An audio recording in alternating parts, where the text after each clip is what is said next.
Super over, প্রথম super over দেখলো IPL 2025। আজকের ম্যাচে দিল্লি এবং রাজস্থান। দিল্লি প্রথমে ব্যাটিং করতে নেমে নির্ধারিত 20 ওভার শেষে 188 রানের জবাবে রাজস্থান 20 ওভারে 188 রানই করে। ক্রিকেটের নিয়ম অনুযায়ী যদি দুই দলের রান সমান হয় তাহলে নির্ধারিত আরেকটি ওভার হয় খেলা ফলাফল আনার জন্য, এবং সেই ওভারকে বলা হয় সুপার ওভার। এবং এবারে আইপিএল প্রথম সুপার ওভার। একটা তথ্য জানিয়ে রাখি, দিল্লি ক্যাপিটালস তাদের ইতিহাসে 5টি সুপার ওভারের ম্যাচে মুখোমুখি হয়েছিল এবং 4টি জয় পেয়েছে আজকেরটি নিয়ে।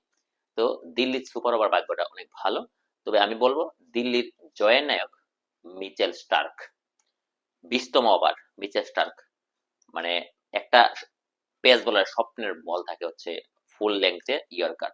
প্রতিটা বল ইয়র্কার লেংথে বল দিয়ে গেছে মিচেল স্টার্ক, যে মিচেল স্টার্ককে গতবার রেকর্ড দামে কলকাতা নাইট রাইডার্স ক্রয় করেছিল, এবং এবার সে দিল্লি তাকে পিক করেছে এবং মিচেল স্টার্ক একটি ম্যাচে 5 উইকেট নিয়েছে। মিচেল স্টার্ক এই আইপিএল যেন ধারাবাহিক এর প্রতিচ্ছবি।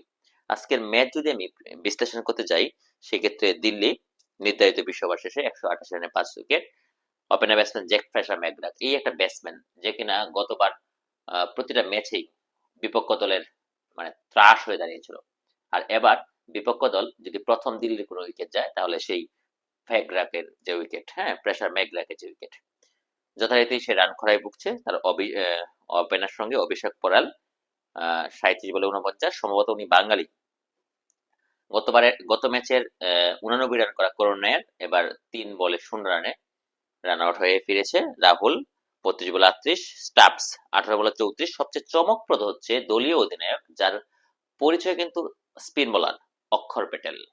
সেই অক্ষর প্যাটেল 14 বলে 34, স্ট্রাইক রেট 242.86। সর্বশেষ আশুতোষ শর্মা 11 বলে 15। এই হচ্ছে 188 5 উইকেট। আমরা যদি রাজস্থান রয়্যালস এর বোলারের কথা বলি, জোফ্রা আর্চার 4 ওভার 2 উইকেট নিয়েছেন, এবং থিকসানা 1 উইকেট এবং হাসারাঙ্গা 1 উইকেট। এই হচ্ছে 188 রানে 5 উইকেট। রাজস্থান রয়্যালস জবাব দিয়ে নামে জয়সওয়াল 37 বলে 51। স্যামসন, সঞ্জু স্যামসন এই ম্যাচে রিটায়ার্ড হার্ট হয়ে চলে গেছে, 19 বলে 31 রান করে। যদি না কেবল সঞ্জু স্যামসন শেষ পর্যন্ত থাকতো, হয়তো বা রেজাল্টটা ভিন্ন খাতেও যেতে পারত। আহ সঞ্জু স্যামসন যখন রিটায়ার্ড হার্ট হয় তখন রিয়ান পরাগ 11 বলে 8 আজকে সুবিধা করতে পারে নাই। তারপর নীতিশ রানা কিন্তু ম্যাচটা ধরে রেখেছিল 28 বলে 51, এবং ধ্রুব জুরেল 17 বলে 26, এবং হেড পায়ার 9 বলে 15। যথেষ্ট ছিল না। শেষ বলে 1 বলে 2 রানের প্রয়োজন ছিল, কিন্তু ধ্রুব জুরেল 1 বলে 2 রান নিতে পারে নাই, 1 বলে 1 রান নিয়েছে। এবং আমার ব্যক্তিগতভাবে মনে হচ্ছে এই ম্যাচের জয়ের নায়ক হচ্ছে মিচেল স্টার্ক। দেখা যাক একটু পরে ম্যান অফ দ্য ম্যাচ হয়তো বা কারো হাতে তুলে দিবে।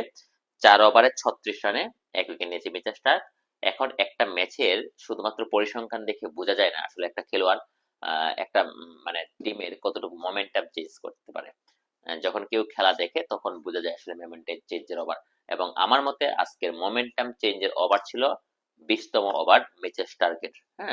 তো দেখা যাক, হয়তোবা কিছুক্ষণের মধ্যেই পুরস্কার বিতরণী চলছে, হয়তোবা কোনো পুরস্কার দিয়ে দিবে। আমার মতে আজকের ম্যাচ সেরা হচ্ছে মিচেল স্টার্ক।